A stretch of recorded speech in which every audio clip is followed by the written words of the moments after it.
ఉపాధ్యక్షుడు ఈరోజు neat paper లీకేజీకి బాధ్యత వహిస్తూ కేంద్ర విద్యాశాఖ మంత్రి రాజీనామా చేయాలని చెప్పేసి, అదేవిధంగా ఎన్టీఆర్ సమస్య వెంటనే రద్దు చేయాలని చెప్పేసి, అదేవిధంగా నీట్ పరీక్ష పేపర్ లీక్ కావడం వల్ల దేశంలో 22 మంది విద్యార్థులు ఆత్మహత్య చేస్తున్నారు. కుటుంబాలకి కేంద్ర ప్రభుత్వం న్యాయం చేయాలని చెప్పేసి ఈరోజు ఆదరణ పట్టణంలో ఆందోళన కార్యక్రమం నిర్వహిస్తున్నాం.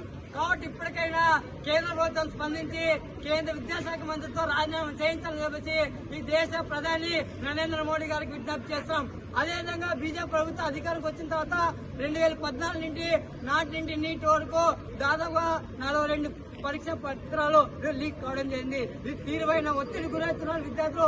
ఈ 42 పరీక్ష పత్రాలు లీక్ అయితే ఒక చర్యలు తీసుకోవడానికి లేని పరిస్థితి మనకు కనబడుతుంది. కాబట్టి ఇప్పటికైనా నరేంద్ర మోడీ గారు స్పందించి కేంద్ర విద్యాశాఖ మంత్రులు రాజీనామా చేయించి కుటుంబాలు న్యాయం చేయాలా.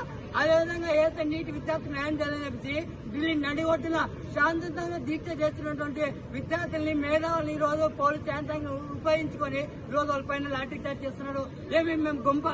మేము కోరికలు కోరుకుంటున్నావా? కేవలం మీరు చేసిన తప్పుని విద్యార్థికి న్యాయం చేయాలని చెప్పి మేము అడిగితే తప్ప అని చెప్పి కేంద్ర ప్రభుత్వం అడుగుతున్నాం. మీరు అధికారం రాకముందు మా అమ్మ నాన్నలకి అనేక మాటలు మాయ మాటలు చెప్పి ఈరోజు ఓట్లు వేయించుకొని ఈ రోజు అధికారానికి వచ్చిన తర్వాత ఈ రోజు విద్యార్థుల పైన దాడి చేయడం అంటే కబద్దాం, మేము అంత చేస్తామని చెప్పి తెలియజేస్తున్నాం. అదేవిధంగా ఈ రోజు మన రాష్ట్రంలో కూటమి ప్రభుత్వం అధికారంలో ఉంది.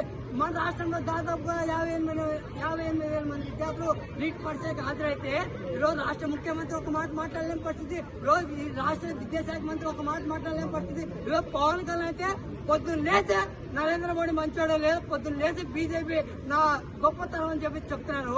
ఈరోజు 58,000 విద్యార్థులు పరీక్ష రాసి నష్టపోతుంటే ఎందుకు మాట్లాడు పవన్ కళ్యాణ్ గారు అని చెప్పి ఈరోజు ఎస్ఎఫ్ఐకి అడుగుతున్నాం. కాబట్టి పవన్ కళ్యాణ్ గారు ఇప్పటికైనా స్పందించాలా, నీటి విద్యార్థి న్యాయం చేయాలని తెలుసా.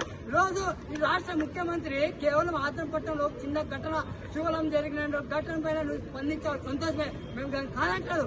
నీటి విద్యార్థులు ఏం పాపం చేశారు, ఎందుకు మీరు మాట్లాడడం లేదు? దేశంలో రాష్ట్రంలో 58,000 విద్యార్థులు పరిచయం హాజరైతే కేవలం ఆ విద్యార్థులు ఎంతో ఒత్తిడి గురవుతున్నారు.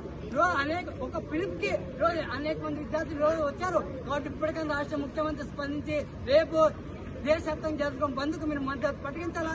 అలేని పక్షంలో మీ కార్యాలయాన్ని ముట్టడిస్తామని చెప్పి సందర్భంగా తెలియజేస్తారు. కాబట్టి నీటి విద్యార్థులు న్యాయం చేసేంత వరకు పెద్ద ఎత్తున పోరాటం చేయడానికి